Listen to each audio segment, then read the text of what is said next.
या ऑनलाईन क्लासमध्ये सर्व BA सेकंड इयरमधील चौथ्या सेमिस्टरमधील विद्यार्थ्यांचं या ठिकाणी स्वागत करतो. विद्यार्थी मित्र हो, आजच्या तासाला आपल्याला स्थूल अर्थशास्त्रामधील पेपर क्रमांक 7मधील मध्यवर्ती बँकेचे पतनियंत्रण हा टॉपिक पाहायचा आहे. यापूर्वीच्या तासाला आपण मध्यवर्ती बँकेचे कार्य पाहिलेले आहेत आणि कार्यामध्ये देखील आपण मध्यवर्ती बँक ही पतनियंत्रण करते हे एक कार्य आपण पाहिलेलं आहे. पत निर्मिती आपण पाहतो की व्यापारी बँका ह्या नफेखोरीच्या हव्यासापोटी मोठ्या फार प्रमाणात पतनिर्मिती करतात आणि त्याचा परिणाम प्रतिकूल परिणाम म्हणून अर्थव्यवस्थेवर होत असतो. त्यामधून भाववाढ घडून येते आणि भाववाढ जर झाली तर आपण पाहतो की अर्थव्यवस्थेच्या विकासात अडथळे निर्माण होतात.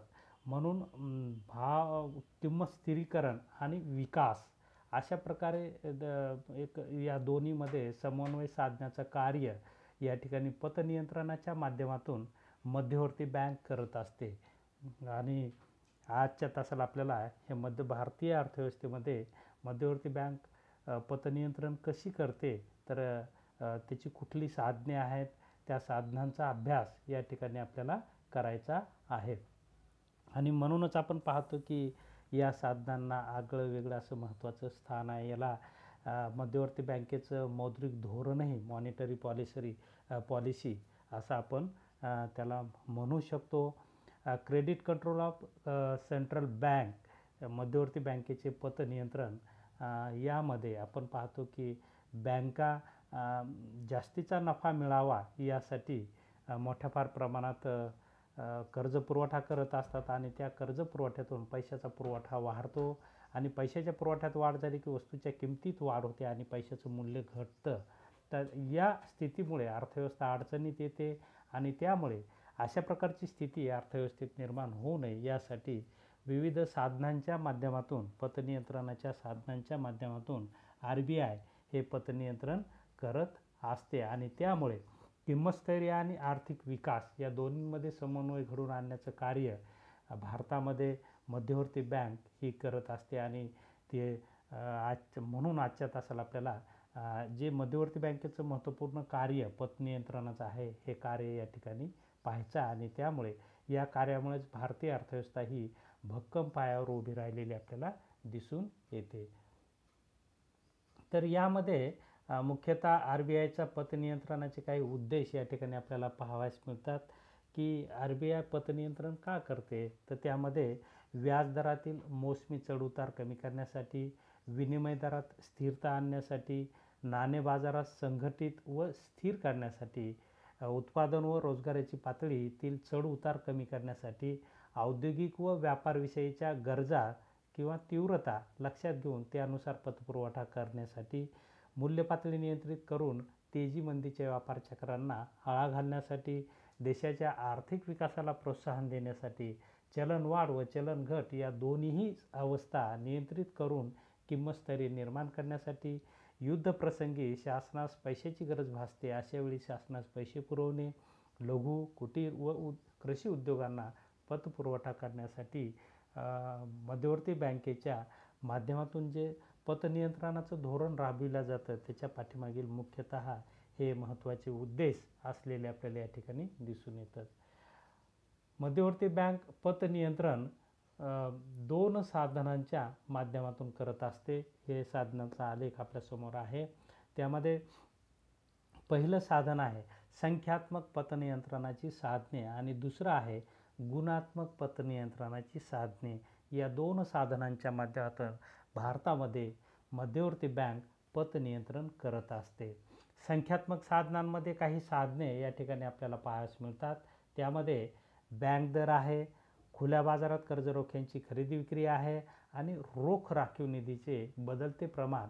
या तीन साधनांच्या सहाय्याने या तीन संख्यात्मक साधनांच्या सहाय्याने संख्यात्मक साधने कोणती, बँक दर, खुल्या बाजारात कर्जरोख्यांची खरेदी विक्री, रोख राखीव निधीचे बदलते प्रमाण हे तीन संख्यात्मक साधने आहेत. तर गुणात्मक साधनांमध्ये एक 8 साधने आपल्याला या ठिकाणी असलेले दिसून येतात.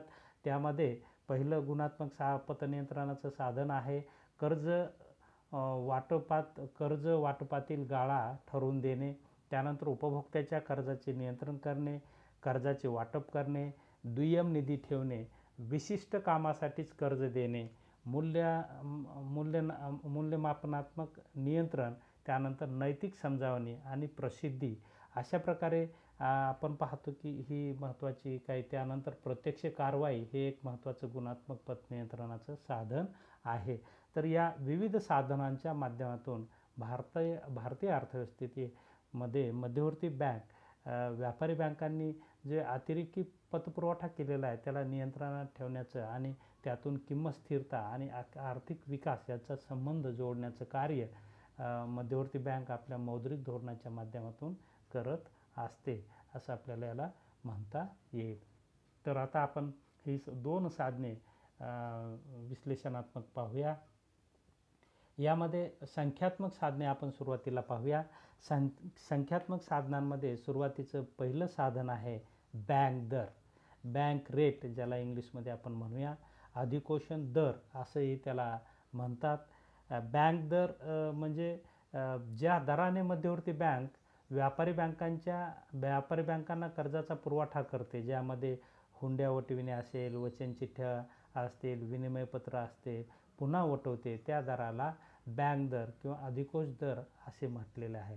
म्हणजे मध्यवर्ती बँकांना ज्या दराने किंवा त्यांच्या हुंड्या किंवा बिल्स, जे वेगवेगळे बिल्स असतात त्याची पुनर्वटवणूक करते, तर त्यावर जे व्याजदर आकारत असते त्या व्याजदराला बँक दर असे म्हटले जाते. आपण पाहतो की बँका ह्या लोकांच्या ठेवीतून कर्ज निर्माण करतात, परंतु या ठेवी कमी पडल्या तर मग आपण पाहतो की RBI कडून त्यांना पैसा घ्यावा लागतो, किंवा बँकेची स्थापना करत असताना बँकेला रोख राखीव निधी RBI कडे ठेवावा लागतो. तर त्याचं प्रमाण, ह्या सगळ्या गोष्टी आपण पाहतो की RBIच्या नियंत्रणात असतात. आणि त्यावरून आपण पाहतो की RBI ही बँकांची बँक असल्यामुळे बँकांना अडचणीच्या वेळी मदत करत असते किंवा पैसा उपलब्ध करून देण्याचं कार्य RBI कडून बँकांना होत असतं. आणि म्हणून हा पैसा उपलब्ध करून देत असताना जो व्याजाचा दर आकारला जातो किंवा जी मदत करायची असते आर्थिक, त्यावर जो व्याजाचा दर आकारला जातो त्याला आपण बँक दर असं या ठिकाणी म्हणू शकतो. बँक दराची व्याख्या पाहिली असताना आपण पाहतो की बँक दर म्हणजे अर्थव्यवस्थेचा बँक दर किंवा मध्यवर्ती बँकेचे व्याजाचा दर हा कमी असेल, आपण पाहतो की कमी अधिक करण्याचं कार्य अर्थव्यवस्थेतील तेजी, मंदी आणि पैशाच्या पुरवठ्यावर अवलंबून असतं. समजा अर्थव्यवस्थेमध्ये तेजी आहे, पैशाचा पुरवठा जास्त आहे आणि त्यामुळे किंमत वाढ झाली असेल, तर RBI काय करते, बँक दर वाढवते. म्हणजे व्यापारी बँका जे RBI कडून कर्ज घेतात किंवा जी आर्थिक मदत घेते आणि त्या मदतीवरील जो व्याज असतो तो व्याजाचा दर ती वाढवते. आणि त्यामुळे व्याजाचा दर वाढल्यामुळे व्यापारी बँकांना RBI कडून कर्ज घ्यायला महाग पडतं आणि मग व्यापारी बँका RBI कडून कर्ज घेण्याला टाळतात. आणि टाळल्यामुळं तेवढा पैसा अर्थव्यवस्थेत येण्याचं थांबतो, म्हणजे पैशाचा पुरवठा वाढत नाही. आणि त्यामुळे आपण पाहतो की व्यापारी बँकांची पतनिर्मिती त्यामुळे कमी होते आणि पतनिर्मिती कमी म्हणून पैशाचा पुरवठा कमी आणि पैशाचा पुरवठा कमी म्हणून आपण पाहतो की लोकांचं उत्पन्न कमी म्हणून लोकांची मागणी कमी आणि त्यामुळे भाववाढ नियंत्रणात येत असते. समजा अर्थव्यवस्थेमध्ये मंदीची स्थिती असेल तर मग अशा वेळेस बँक दर काय करते, RBI बँक दर कमी करते मंदीची स्थिती असेल. कारण बँक दर कमी केल्यामुळे व्यापारी बँका RBI कडून मोठ्या फार प्रमाणात कर्ज घेतात आणि ते लोकांना वाटप करत असतात. कारण स्वस्त कर्ज असल्यामुळे, स्वस्त कर्ज यासाठी की लोकांकडे पैसा जावा आणि लोकांकडून मागणी वाढावी आणि मागणी वाढल्यामुळे अर्थव्यवस्थेमध्ये तेजी निर्माण व्हावी. अशा प्रकारे बँक दराचा उपयोग अर्थव्यवस्थेमध्ये RBI तेजी मंदीच्या परिस्थितीनुसार आपण पाहतो की किंवा चलनवाढच्या परिस्थितीनुसार, चलनवाढ किंवा चलनघटीच्या स्थितीनुसार यामध्ये निर्णय घेतला जातो आणि अर्थव्यवस्थेतील पैशाचा पुरवठा कमी अधिक करून अर्थव्यवस्थेमध्ये आर्थिक स्थैर्य निर्माण करण्याचा प्रयत्न मध्यवर्ती बँकेकडून होत असतो. तर या प्रकारे मध्यवर्ती बँक पतनियंत्रण बँक दराच्या माध्यमातून करत असते. लक्षात आलं का? बँक दर कशाला म्हणायचं की बँक दर म्हणजे ज्या दराने मध्यवर्ती बँक व्यापारी बँकांच्या हुंड्या, वचन चिठ्ठ्या, विनिमयपत्रे पुन्हा वटविते, त्या दराला बँक दर किंवा अधिकोष दर असे म्हणतात. या बँक दराचा उपयोग अर्थव्यवस्थेतील पतनियंत्रणासाठी RBI करते. जेव्हा म्हणजे अर्थव्यवस्थेत तेजी मंदीनुसार याचा उपयोग होत असतो. जेव्हा अर्थव्यवस्थेमध्ये तेजी आहे आणि भाववाढ आहे अशा वेळेस बँक दर वाढून अर्थव्यवस्थेतील पैशाचा पुरवठा RBI कमी करते. पैशाचा पुरवठा कमी झाल्यामुळे पुन्हा आपण पाहतो की पैशाचं मूल्य वाढतं आणि पैशाचं मूल्य वाढल्यामुळे वस्तूच्या किमती कमी होतात आणि त्यामुळे आर्थिक स्थैर्य निर्माण होतं. समजा अर्थव्यवस्थेमध्ये मंदी असेल तर अशा वेळेस मग बँक दर हा कमी करते आणि त्यातून पैशाचा पुरवठा वाढते. पैशाचा पुरवठा वाढल्यामुळे लोकांच्या हातात पैसे येतात. पैसे आल्यामुळे लोक मागणी करतात आणि मागणी आल्यामुळे अर्थव्यवस्थेतील मंदी जाते.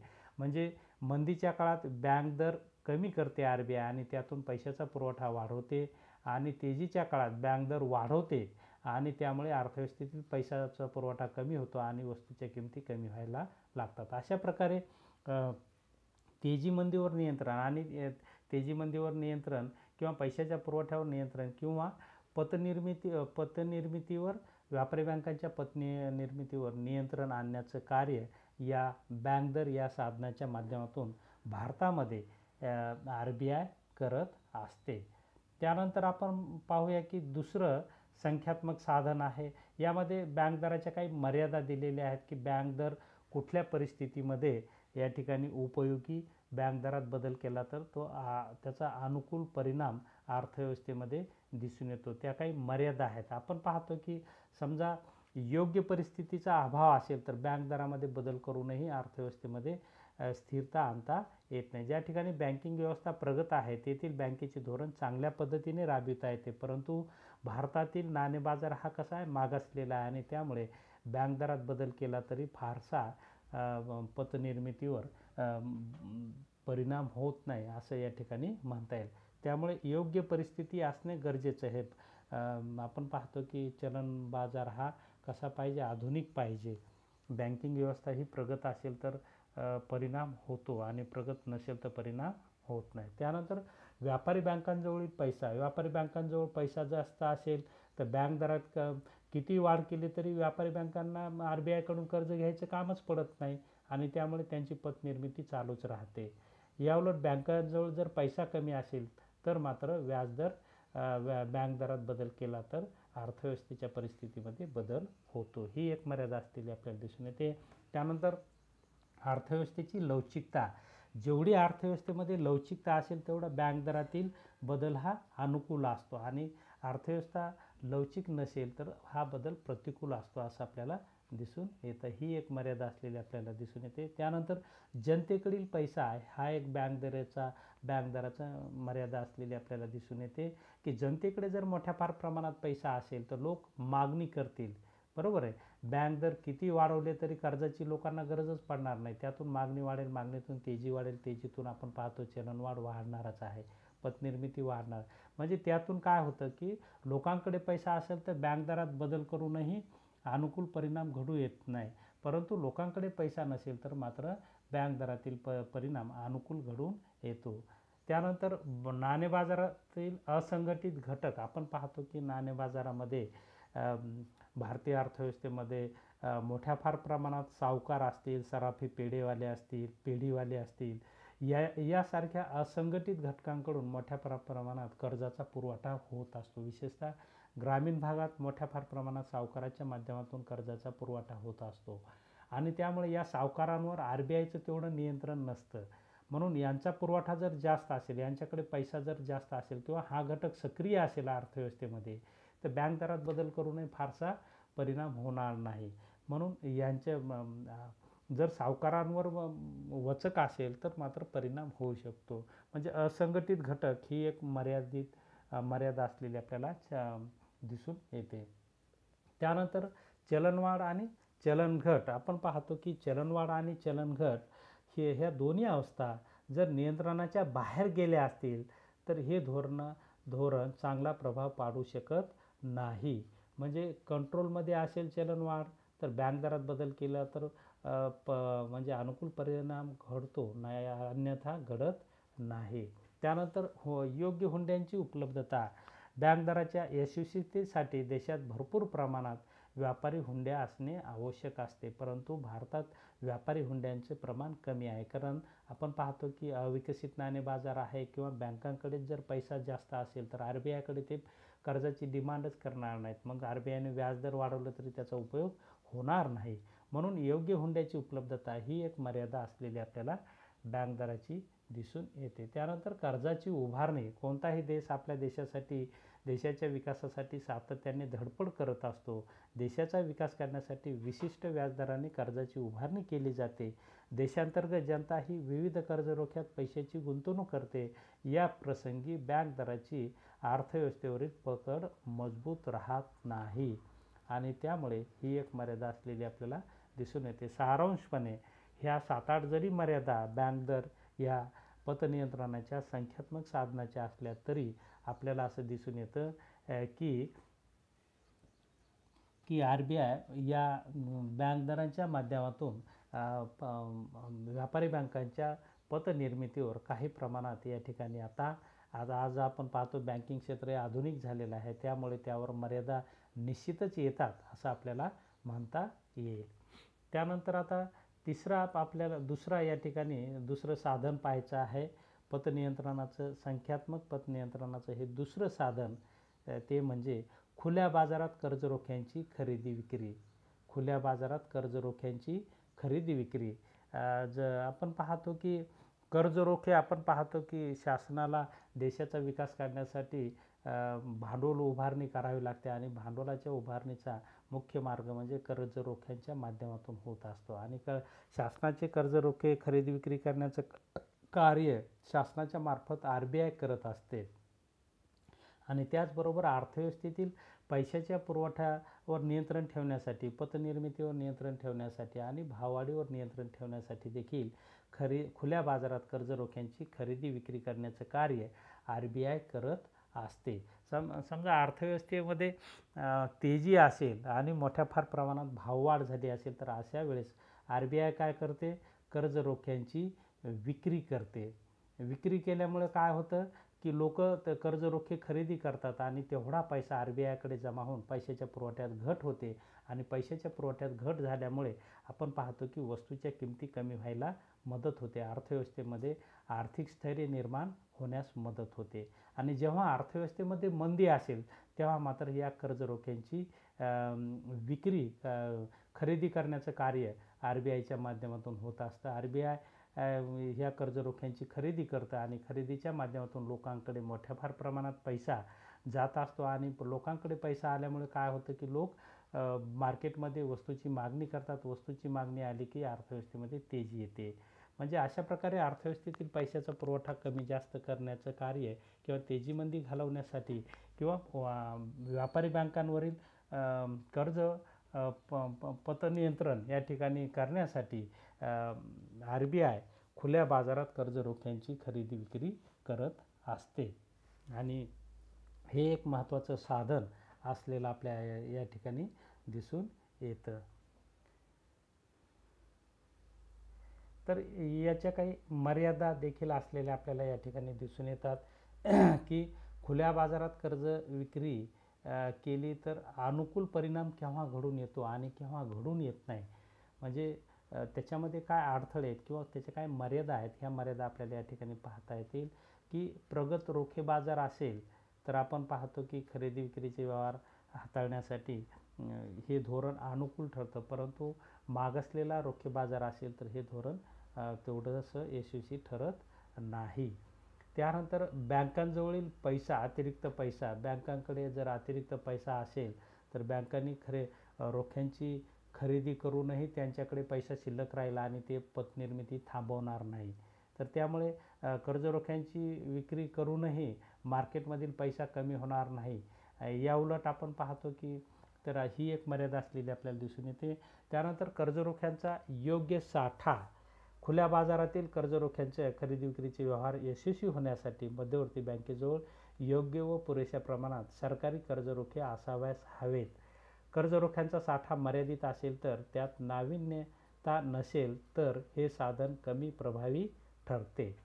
त्यानंतर व्यापारी बँकांचा प्रतिसादावर याची यशस्वीता अवलंबून असते.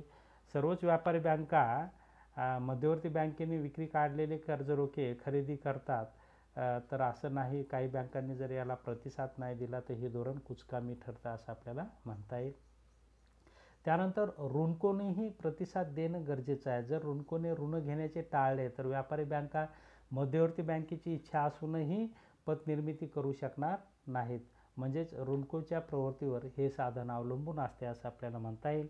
त्यानंतर किमतीतील बदल, रोख्यांच्या खरेदी विक्रीमुळे रोख्यांच्या किमतीत बदल झाल्यामुळे जोखीम प्रवृत्तीत वाढ होते आणि जोखीममुळे संपत्तीच्या मूल्यावर अनिष्ट परिणाम होतो.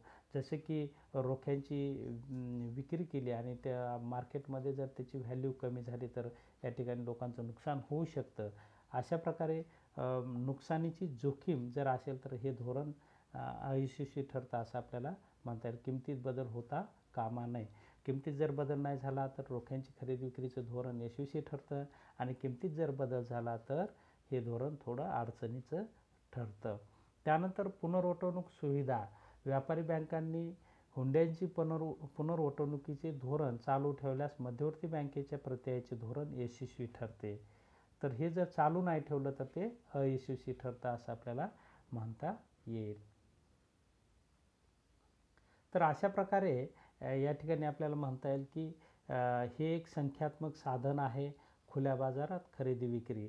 तर त्याच्या काही मर्यादा अशा प्रकारच्या आपल्याला दिसून येतात. थोडक्यात अर्थव्यवस्थेमध्ये जास्तीची निर्मिती असेल तर अशा वेळेस अर्थव्यवस्थेतील कर्जरोख्यांच्या खरेदीतून RBI अतिरिक्त पैशाचा पुरवठा काढून घेते. या उलट अर्थव्यवस्थेमध्ये मंदी असेल तर RBI कर्जरोख्यांच्या विक्रीतून मोठ्या प्रमाणात अर्थव्यवस्थेतील पैशाचा पुरवठा वाढवते आणि अर्थव्यवस्थेतील मंदी घालवण्याचं कार्य किंवा पतनिर्मिती वाढवण्याचं कार्य करत असते असं आपल्याला या ठिकाणी दिसून येतं. त्यानंतर RBIच्या पतनियंत्रणाचं तिसरं संख्यात्मक साधन आपल्याला या ठिकाणी पाहायचं आहे. ते म्हणजे रोख राखीव निधीचे बदलते प्रमाण. रोख राखीव निधीचे बदलते प्रमाण हे तिसरं संख्यात्मक साधन आहे. आता रोख राखीव निधी म्हणजे व्यापारी बँकांना RBIच्या नियमानुसार काही निधी RBIकडे जमा ठेवावा लागतो. तो त्या पाठीमागे हा उद्देश असतो की उद्या ती बँक अडचणीत आली तर ठेवीदारांच्या त्या निधीतून ठेवी देऊन लोकांचा विश्वास कायम ठेवण्यासाठी ही एक तरतूद केली जाते. आणि अशा प्रकारचा रोख राखीव निधी प्रत्येक व्यापारी बँकांना RBIकडे ठेवावा लागतो. नियमानुसार त्याचं प्रमाण 10%, 15% जे असेल ते RBIने जे प्रमाण ठरवून दिले त्या प्रमाणानुसार असतं. मग RBI रोख राखीव निधीच्या प्रमाणात बदल केला, समजा रोख राखीव निधी चं प्रमाण कमी केलं तर अर्थव्यवस्थेत पैशाचा पुरवठा वाढून पतनिर्मिती वाढते. जर मंदी असेल तर अशा प्रकारचा उपयोग करते RBI. जर अर्थव्यवस्थेमध्ये पतनिर्मिती जास्त असेल, तेजी असेल तर अशा वेळेस RBI काय करते, रोख राखीव निधीचं प्रमाण वाढवते आणि बँकांकडील पैसा काढून घेते. तर अशा प्रकारे रोख राखीव निधीच्या माध्यमातून RBI या ठिकाणी पतनियंत्रण करत असते. संख्यात्मक पत नियंत्रणातील हे एक महत्त्वाचे साधन आहे. व्यापारी बँकांना त्यांच्याकडे जमा होणाऱ्या ठेवीच्या विशिष्ट प्रमाणात रोख रक्कम मध्यवर्ती बँकेकडे ठेव म्हणून ठेवावी लागते. त्यालाच राखीव निधी असे म्हणतात.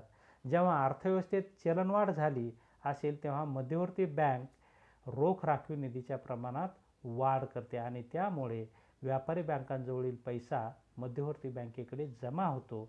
म्हणजेच व्यापारी बँकांजवळील रोकड निधीचे प्रमाण कमी होईल आणि त्यातून पतनिर्मिती कमी होईल जेव्हा तेजी असेल किंवा चलनवाढ असेल तर. या उलट काय होतं, जेव्हा अर्थव्यवस्थेत मंदी असेल, चलन घट असेल तेव्हा मध्यवर्ती बँक रोख निधीचे प्रमाण कमी करते.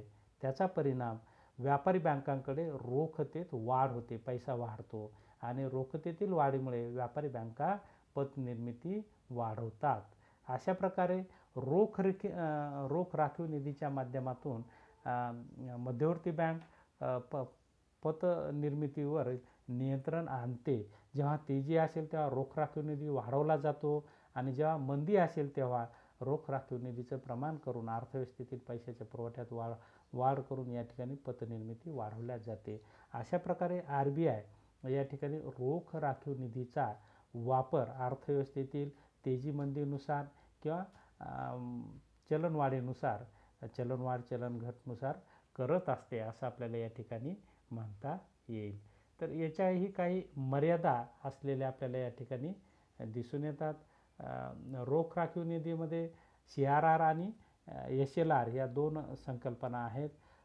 SLRला संविधानिक रोख निधी असं म्हणतात.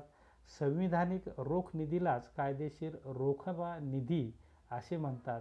1949च्या बँकिंग कायद्यानुसार व्यापारी बँकांनी आपल्या जवळील एकूण ठेवीच्या 25% निधी हा सोने, रोख पैसा, कर्ज रोखे शासकीय यामध्ये गुंतवणे आवश्यक असते असे बंधन कायद्याने घातलेले आहेत. त्याला संविधानिक रोख निधी असं म्हटलं जातं. म्हणजे पुन्हा एकदा सांगतो, संविधानिक रोख राखीव निधी म्हणजे 1949च्या बँकिंग कायद्यानुसार व्यापारी बँकांनी आपल्या जवळील एकूण ठेवीच्या 25% निधी हा सोने, रोख पैसा, कर्ज रोखे जे की शासकीय आहेत यामध्ये गुंतवणूक करणे आवश्यक आहे असे बंधन घालण्यात आले आहे. जर अर्थव्यवस्थेत तेजी असेल तर ह्या बंधनात वाढ करते. अर्थव्यवस्थेत मंदी असेल तर संविधानिक रोख राखीव निधीच्या मध्ये या ठिकाणी त्याचं प्रमाण कमी करते आणि त्यातून अर्थव्यवस्थेतील पैशाचा पुरवठा कमी अधिक होतो आणि पतनिर्मितीवरही त्याचा परिणाम झालेला आपल्याला दिसून येतो. याच्या काही मर्यादा या ठिकाणी आपल्याला पाहायच्या आहेत. राखीव निधीच्या या ठिकाणी मर्यादा आहेत. त्यामध्ये आपल्याला पहिली मर्यादा पाहता येते की व्यापारीजवळील रोख निधी जर जास्त असेल तर RBIने त्यांच्या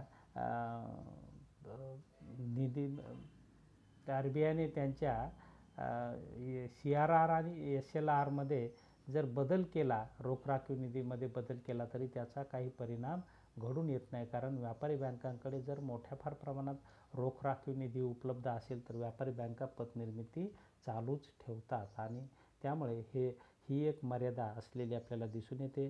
त्यानंतर रोख राखीव निधीवरील दुसरी मर्यादा आपल्याला या ठिकाणी सांगता येईल की व्यापारी बँकांचा आर्थिक तोटा. व्यापारी बँकांकडे तोटा जर असेल, व्यापारी बँकांजवळ रोख राखीव निधी मध्यवर्ती बँकेकडे जमा ठेवावा लागतो. मध्यवर्ती बँक तिच्याकडे जमा होणाऱ्या कोणत्याही ठेवीवर कधीच व्याज देत नाही. मात्र व्यापारी बँकेत ज्या ठेवीदारांनी ठेवी ठेवलेल्या असतील त्यांना मात्र व्यापारी बँकेला व्याज द्यावे लागते आणि त्यामुळे व्यापारी बँकांना एक प्रकारे हा आर्थिक तोटा सहन करावा लागतो. म्हणजे याचा अर्थ लक्षात आला का? व्यापारी बँकांचा रोख राखीव निधी जर RBIमध्ये असेल तर RBI त्यांना त्या राखीव निधीवर कुठलंही व्याज देत नाही, परंतु हा पैसा ठेवीतून निर्माण होतो आणि ठेवीदारांना व्यापारी बँकांना व्याज द्यावं लागतं, म्हणून त्या व्याजाला त्यांना मुकावं लागतं, म्हणून त्यांना आर्थिक तोटा सहन करावा लागतो. हा एक दोष या राखीव निधीचा असलेला आपल्याला दिसून येतो.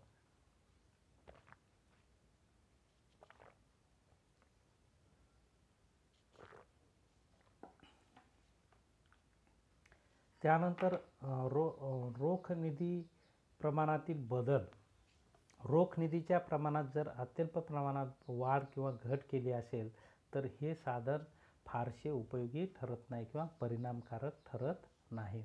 त्यानंतरची मर्यादा आहे रोख राखीव निधीची बँकांची मानसिक स्थिती. मध्यवर्ती बँक एकाच वर्षात अनेक वेळा रोख राखीव निधीचे प्रमाण बदलले तर यामुळे बँकांना संभाव्य दुष्परिणामांना तोंड द्यावे लागते आणि त्यामुळे या निर्णयामुळे बँकांची मानसिक स्थिती या ठिकाणी खालावलेली आपल्याला दिसून येते. ही एक मर्यादा दिसून येते. त्यानंतर रोखे बाजारावर परिणाम देखील होत असतो. रिझर्व्ह बँकेच्या नियमावलीनुसार व्यापारी बँकांना वर्तन करावे लागते. रिझर्व्ह बँकेने रोख राखीव निधी जितकी वाढ केली तितका निधी व्यापारी बँकांना रिझर्व्ह बँकेत जमा करणे आवश्यक असते. कधीकधी व्यापारी बँकांना सदरील निधीची पूर्तता करण्यासाठी कर्जरोखे विक्री करावे लागतात आणि बँकांनी हे कर्जरोखे विक्री काढल्यामुळे कर्जरोख्यांच्या किमतीतील घटीतील ज्यामुळे प्रतिकूल परिणाम या ठिकाणी घटून येतो. म्हणजे रोख राखीव निधीचं प्रमाण जर जास्त झालं तर रोखे बाजारावर देखील त्याचा प्रतिकूल परिणाम होतो असं आपल्याला ही एक मर्यादा म्हणता येईल. त्यानंतर बँकांजवळील विदेशी निधी.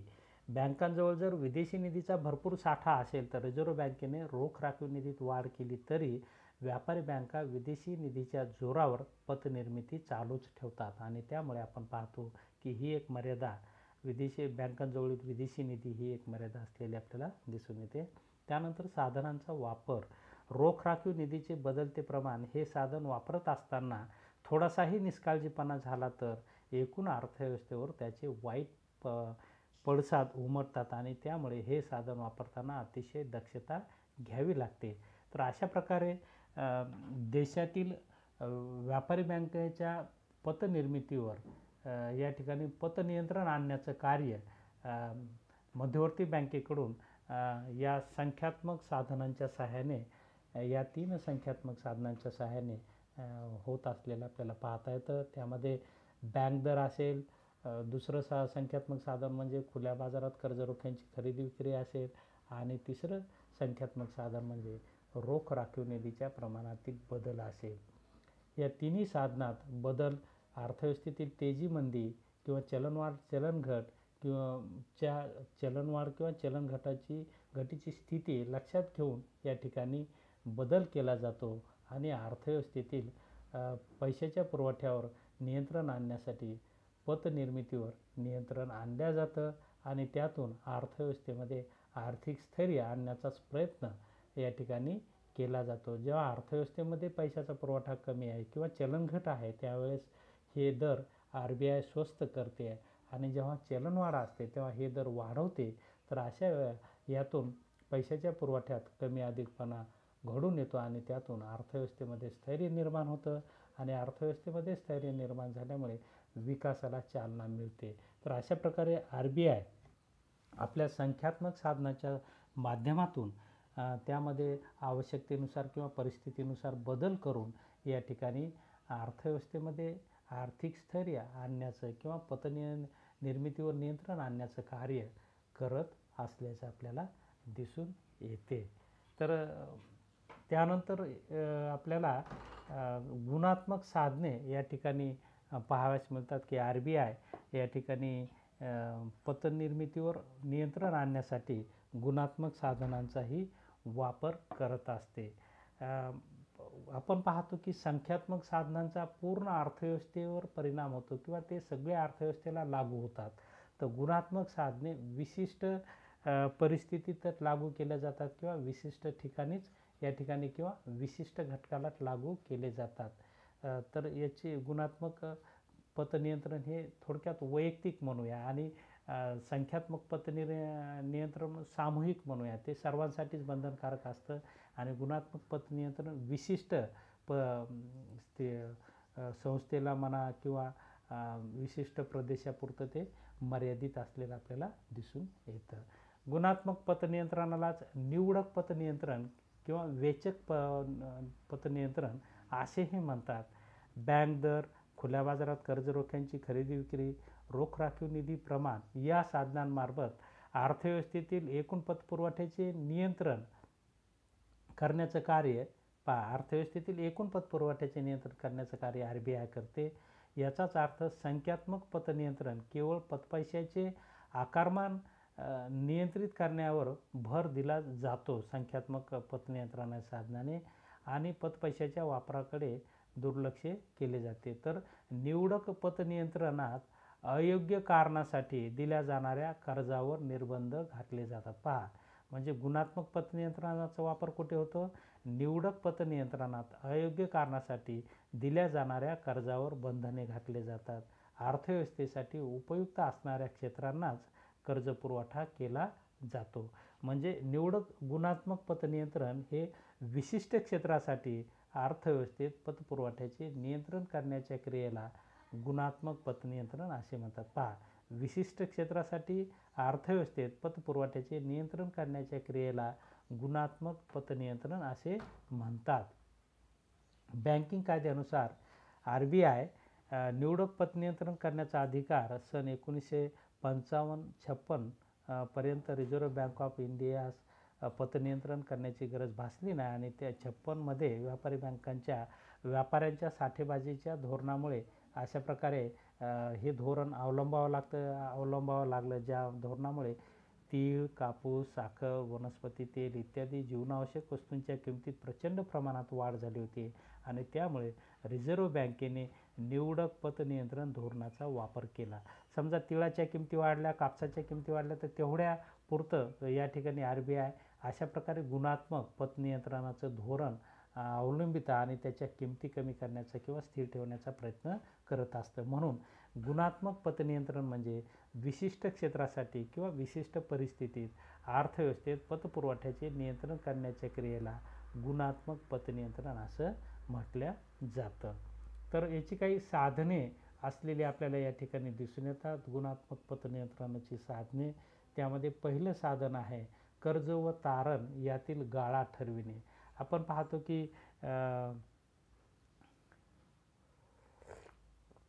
बँका हे तारणावर आधारित कर्ज देत असतात आणि तारणावर आपण पाहतो की तारणाची व्हॅल्यू ही कर्जापेक्षा जास्त असावी असं बँकांचं उद्देश असतो. जसं की 100 रुपयाचं बँकाने एखाद्याला कर्ज दिलं आणि तारण ठेवलेलं तारण याची जर व्हॅल्यू 200 रुपये असेल तर बँक 100 रुपये सहज कर्ज देते, बरोबर आहे. म्हणजे गहाण ठेवलेल्या वस्तूचं मूल्य आणि कर्ज यातील गाळा म्हणजे यातील गॅप किती असावा, तर याला गाळा ठरविणे असं म्हणतात. हा गॅप आज आपण पाहतो की तारणाच्या सध्या बँका 70% 80% कर्ज देतात. तर हा गाळा ठरवण्याचं कार्य गुणात्मक पतनियंत्रणाच्या माध्यमातून RBI करत असते. आपण पाहतो की मंदी असेल तर हा गाळा कमी केला जातो आणि तेजी असेल तर हा गाळा वाढवला जातो. तर अशा प्रकारे विशिष्ट ठिकाणी किंवा विशिष्ट वस्तूच्या बाबतीत अशा प्रकारे हे धोरण RBI राबवत असते. त्यानंतर उपभोक्त्याच्या कर्जाचे नियंत्रण. अर्थव्यवस्थेमध्ये जर तेजी असेल तर उपभोक्त्याच्या कर्जाचे नियंत्रण केले जाते आणि मंदी असेल तर आपण पाहतो की त्यामध्ये सूट दिली जाते. त्यानंतर कर्जाचे वाटप. आपण पाहतो की मध्यवर्ती बँक ही बँकांची बँक या नात्याने देशातील सर्वच बँकिंग व्यवहारावर सूक्ष्म लक्ष केंद्रित करत असते. व्यापारी बँकांनी कोणत्या क्षेत्रासाठी किती कर्ज वितरित करावेत, कर्ज देताना कोणत्या क्षेत्राला जास्त अग्रक्रम द्यावा, तसेच बँकांना द्यावयाच्या कर्जाचे प्रमाण निश्चित करणे, हे सर्व निर्णय मध्यवर्ती बँकेमार्फत घेतले जातात आणि परिणामी व्यापारी बँकांना मिळणारी रोख रक्कम अतिशय नियमबद्ध पद्धतीने दिली जाते आणि त्यामुळेच कर्जाचे नियंत्रण व वाटप अतिशय अचूकपणे होत असते. गरजेनुसार यामध्ये बदल केला जातो असं आपल्याला या ठिकाणी मानता येईल. त्यानंतर दुय्यम निधी ठरवणे हे एक गुणात्मक साधन आहे. मध्यवर्ती बँक व्यापारी बँकांना पतविस्तार व पतसंकोच करू नये. मध्यवर्ती बँक व्यापारी बँकांनी पतविस्तार व पतसंकोच करू नये म्हणून त्यांच्यावर कडक नियंत्रण ठेवते. त्यासाठी व्यापारी बँकांना आपल्याकडील एकूण ठेवीच्या ठराविक प्रमाणातील रक्कम रोख राखीव निधीत ठेवण्यास लावते. याशिवाय बँकांना सरकारी कर्ज रोखे, सोने, इतर तरलतेत रक्कम गुंतवावी लागते असेही RBIचे बंधन असते. या निधीचा व्यापारी बँकांना पतनिर्मितीसाठी वापर करता येत नाही. दुय्यम निधीच्या प्रमाणात मध्यवर्ती बँक वेळोवेळी बदल करत असते. हा दुय्यम निधी असतो. व्यापारी बँकांचा मध्यवर्ती बँकेकडे जो निधी असतो, मग रोख राखीव निधीच्या प्रमाणात असेल, कर्ज रोख्याच्या प्रमाणात असेल, मौल्यवान धातूच्या प्रमाणात असेल, तर या निधीला दुय्यम निधी असं म्हटलं जातं. मग यामध्ये परिस्थितीनुरूप RBI काय करते, कमी जास्त वाढ करते. तेजी असेल तर वाढ करते, मंदी असेल तर घट करते आणि त्यामुळे आपण पाहतो की पतनिर्मितीवर या ठिकाणी नियंत्रण येत असतं. त्यानंतर विशिष्ट कामासाठीच कर्ज देणे असं बंधन व्यापारी बँकांना घालून व्यापारी बँकेच्या पतनिर्मितीवर मर्यादा किंवा नियंत्रण आणण्याचं कार्य मध्यवर्ती बँक करत असते. पतपाशाचे नियंत्रण करण्यासाठी मध्यवर्ती बँक अनुत्पादक कामासाठी कर्ज पुरवू नये असे व्यापारी बँकांना बजावते. जसं की लग्न, मुंज, सण, धार्मिक विधी हे अनुत्पादक कार्य आहेत आणि यासाठी कर्ज देऊ नये अशा प्रकारे आदेश व्यापारी बँकांना देऊ शकते तेजीच्या काळात, आणि मंदीच्या काळात द्यावे असाही आदेश देऊ शकते, किंवा विशिष्ट वस्तूची किंमत जर कमी करायची असेल तर त्या ठिकाणी अशा प्रकारचा आदेश काढते असं आपल्याला मानता येईल. त्यानंतरचं गुणात्मक साधन आहे सूचनात्मक नियंत्रण. आपण पाहतो की ज्यावेळी संख्यात्मक पतनियंत्रणाद्वारा पतनिर्मितीस पुरेसा आळा बसत नाही तेव्हा रिझर्व्ह बँक व्यापारी बँकांना कर्जविषयक निधीबाबत आदेश देते. बँकांनी कर्ज पुरवठा करताना उत्पादकीय क्षेत्रांनाच कर्ज पुरवठा करावा. जे क्षेत्र अर्थव्यवस्थेची भलावण करू शकत नाही किंवा विकासाला मदत करू शकत नाही त्या क्षेत्राला पतपुरवठा करू नये किंवा थांबवावा. म्हणजे तेजीच्या काळात आपण पाहतो की व्यापारी बँकांनी पतपुरवठा करीत असताना त्यांची एक निश्चित मर्यादा ठरवावी, या प्रकारच्या सूचना केंद्रीय बँक व्यापारी बँकांना देत असते. तर अशा प्रकारे सूचनात्मक पतनियंत्रण RBI करत असते. जिथे आवश्यक आहे त्या ठिकाणी कर्ज पुरवठा करणे, जिथे अनुत्पादक कारणासाठी कर्ज पुरवठा होत असेल तर तो थांबवणे. अशा प्रकारे अर्थव्यवस्थेतील पैशाच्या पुरवठ्यावर नियंत्रण किंवा चलनवाढीवर नियंत्रण किंवा पतनिर्मितीवर नियंत्रण आणण्याचं कार्य या गुणात्मक साधनांच्या माध्यमातून केल्या जातं.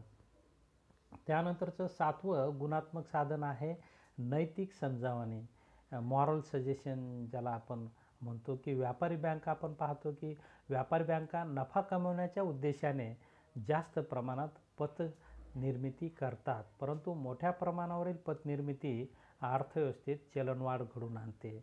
चलनवाढीचे दुष्परिणाम समाजातील सर्वच घटकांवर जाचक होतात. एकंदरीत संपूर्ण अर्थव्यवस्थेवर चलनवाढीचे विपरीत परिणाम होतात. असे घडू नये म्हणून मध्यवर्ती बँक व्यापारी बँकांना सल्ला देते, विनंती करते, समंजसपणे आपली भूमिका मांडून व्यापारी बँकांचे मन वळविण्याचा प्रयत्न करते. या मार्गाने व्यापारी बँकेने ऐकले नाही तर त्यांच्यावर कोणतीच कारवाई करत नाही. तर या ठिकाणी बँक केवळ नैतिक समजावणीचा दृष्टिकोन विशिष्ट मुद्द्यांच्या आधारे समजून पतनियंत्रण करण्याचं कार्य करत असते. तर ही एक महत्त्वाचं साधन असलेलं आपल्याला दिसून येतं. त्यानंतर प्रसिद्धी, पब्लिसिटी ज्याला आपण म्हणूया, की व्यापारी बँका जर जास्तच पतनिर्मिती करत असतील RBIने सांगूनही, मग RBI त्यांना प्रसिद्धी देते आणि त्या प्रसिद्धीतून बँकेची या ठिकाणी बदनामी होते, आणि बदनामी झाल्यामुळे व्यापारी बँका पतनिर्मिती थांबवतात किंवा कमी करतात. म्हणून अशा प्रकारची प्रसिद्धीचा हा एक मार्ग या ठिकाणी मध्यवर्ती बँक पतनियंत्रणासाठी गुणात्मक साधनांमध्ये करते. त्यानंतर गुणात्मक साधनांमध्ये 9वं गुणात्मक साधन आहे प्रत्यक्ष कारवाई, डायरेक्ट ॲक्शन ज्याला आपण म्हणतो. जेव्हा हे सगळं सांगूनही, सूचना देऊन, नैतिक समजावणी करून किंवा गाळा ठरवून हे सगळं नियमाच्या बाहेर जर व्यापारी बँका जात असतील आणि ऐकत नसतील आणि तेजीच्या काळात जर पतनिर्मिती वाढवितच असतील तर प्रत्यक्ष कारवाई करण्याचं कार्य मध्यवर्ती बँकेकडून होत असतं, आणि अशा वेळेस मात्र पतनिर्मिती नियंत्रण होत असतं या गुणात्मक साधनांच्या माध्यमातून. अशा प्रकारे विविध साधनांच्या माध्यमातून मध्यवर्ती बँक, देशातील भारतातील मध्यवर्ती बँक हे व्यापारी बँकांच्या पतनिर्मितीवर नियंत्रण आणण्याचं कार्य करते. हे कार्य 2 साधनांच्या माध्यमातून करते. त्यामध्ये आपण पाहतो की संख्यात्मक साधनांमध्ये या ठिकाणी बँक दर, खुल्या बाजारात कर्जरोख्यांची खरेदी विक्री, आणि त्यानंतर रोख राखीव निधी, या 3 संख्यात्मक साधनांच्या सहाय्याने RBI पतनिर्मितीवर नियंत्रण आणण्याचं कार्य करते. त्याचबरोबर हेही कार्य ह्या साधनांचा वापर करूनही पतनियंत्रण होत नसे, म्हणजे हे संख्यात्मक पतनियंत्रणाच्या साधनांचा एकूण अर्थव्यवस्थेसाठी वापर केला जातो, आणि विशिष्ट क्षेत्रासाठी किंवा विशिष्ट ठिकाणी विशिष्ट वस्तूसाठी गुणात्मक पतनियंत्रणाच्या साधनाचा या ठिकाणी वापर केला जातो. एखाद्या वस्तूच्या किमती वाढल्या असतील, एखाद्या क्षेत्रात अतिरेकी पतनिर्मिती झाली असेल, किंवा एखाद्या क्षेत्रात तेजी घडून आली असेल किंवा मंदी असेल किंवा तशा प्रकारची स्थिती असेल तर गुणात्मक पतनियंत्रणाच्या साधनाचा ही वापर केला जातो. त्यामध्ये आपण पाहिलेलं आहे कर्ज व तारण यातील गाळा ठरवणे, उपभोक्त्याच्या कर्जाचे नियंत्रण करणे, कर्जाची वाटपावर लक्ष ठेवणे, दुय्यम निधीवर या ठिकाणी लक्ष ठेवणे, त्या ठिकाणी विशिष्ट कामासाठीच कर्जपुरवठा करणे, मूल्यमापनात्मक नियंत्रण करणे, नैतिक समजावणी देणे, प्रसिद्धी देणे आणि प्रत्यक्ष कारवाई या विविध मुद्द्यांच्या आधारे किंवा साधनांच्या आधारे देशातील मध्यवर्ती बँक गुणात्मक पतनियंत्रण करत असते. अशा प्रकारे भारतामध्ये RBI किंवा मध्यवर्ती बँक व्यापारी बँकांच्या पतनिर्मितीवर या 2 साधनांच्या माध्यमातून नियंत्रण आणत असते. हे नियंत्रण आणत असताना अर्थव्यवस्थेतील पैशाच्या पुरवठ्यातील वाढ किंवा घट, अर्थव्यवस्थेतील तेजी किंवा मंदी, अर्थव्यवस्थेतील चलनवाढ किंवा चलनघट या स्थितीचा अभ्यास करूनच पतनिर्मितीवर नियंत्रण आणल्या जाते. अनुकूल परिस्थिती म्हणजे त्या देशात तेजी असेल तर RBI मदत करत असते विविध दर कमी करून, आणि देशात जर मंदी असेल अर्थव्यवस्थेमध्ये जर मंदी असेल तर RBI विविध साधनांमध्ये घट करून पैशाचा पुरवठा वाढवत असते किंवा व्यापारी बँकांना मदत करत असते. तर या उलट अर्थव्यवस्थेत तेजी असेल तर याचे दर वाढून अर्थव्यवस्थेतील अतिरिक्त पैशाचा पुरवठा काढून घेते आणि त्यामुळे अर्थव्यवस्थेत आर्थिक स्थैर्य निर्माण होतं आणि या आर्थिक स्थैर्यातून देशाच्या विकासाला चालना मिळते. आणि म्हणून आपण पाहतो की भारताच्या किंवा देशाच्या अर्थव्यवस्थेच्या विकासामध्ये RBIचं हे मौद्रिक धोरण उपयुक्त असतं असं आपल्याला या ठिकाणी म्हणता येईल. तर या ठिकाणी आपण थांबूया. या तासाला आपण उपलब्ध झालात, शांतपणे ऐकून घेतलं त्याबद्दल आपले आभार व्यक्त करतो आणि थांबतो. धन्यवाद.